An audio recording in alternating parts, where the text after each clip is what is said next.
Hey, hey, what's going on? It's Sunshine. And E. All right.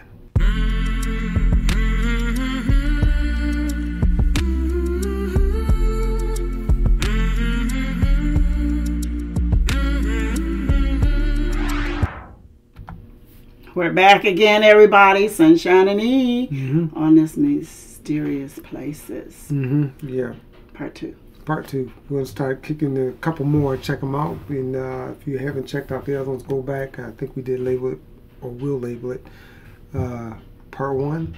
So it's Part 2 of 10 Mysterious Places in the United States. So let's get started. Before we do me a favor, please like, subscribe, hit the notification bell, and also comment below. So come on, let's go.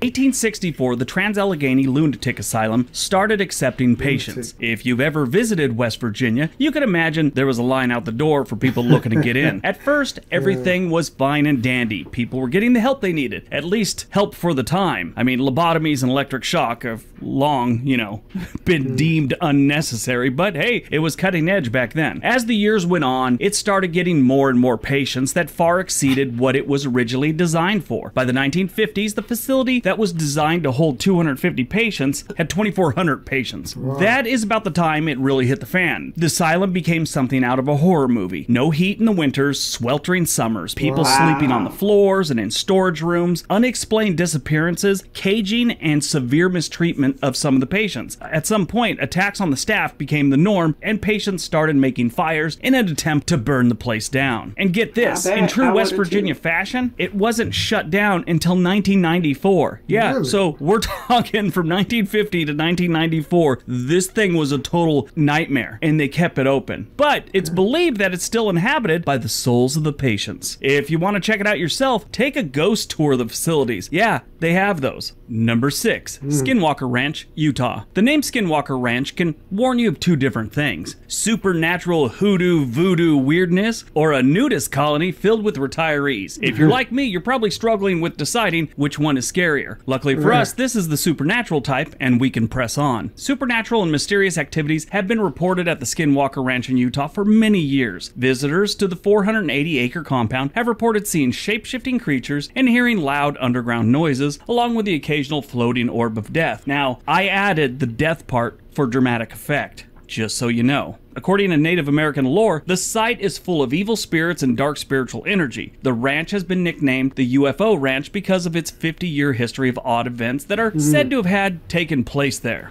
But that 50-year thing is what's documented. There are many stories and legends about early settlers and the Ute people from the nearby reservation experiencing strange events in the area. All in all, the Skinwalker Ranch is creepy as hell.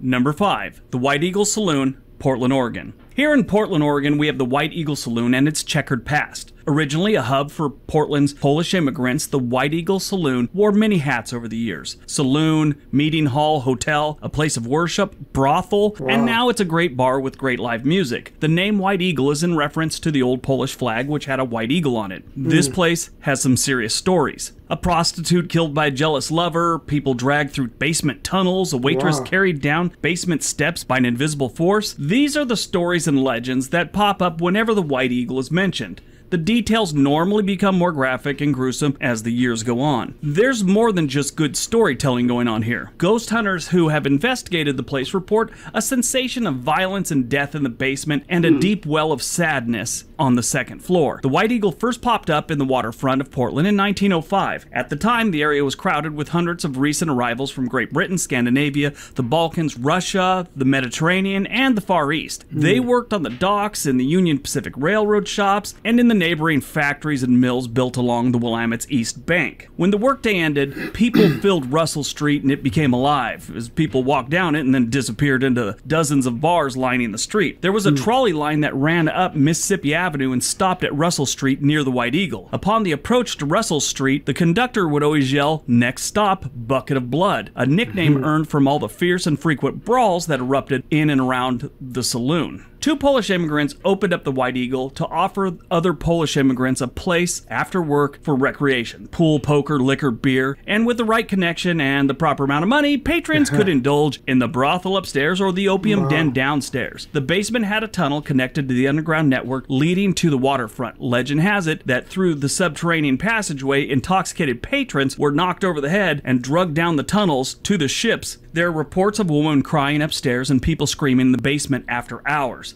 This place is spooky. I went in there before I knew it was all haunted and everything like that. I haven't been back since. Number 4. The Hollywood Roosevelt Hotel, Los Angeles. Now, growing up in the Los Angeles area, you knew that this place was creepy.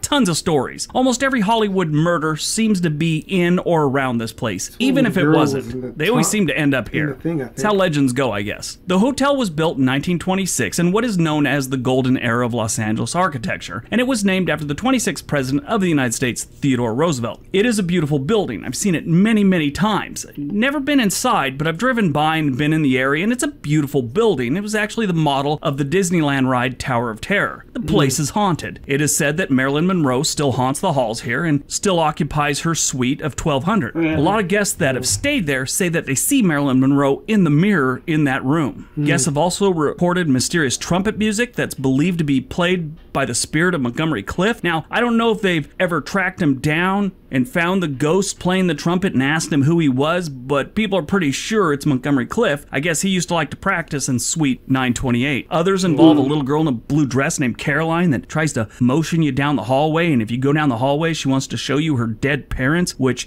she killed with a sharpened candy cane, like a preteen prison shank. Just kidding, I made that part up. But anyway, people have seen this little girl in a blue dress, and they do know her name's Caroline. Another thing that's kind of weird is the hotel operator calls and asks if you need help in your room, and then they call back downstairs and nobody called the room. Wow. It's just weird.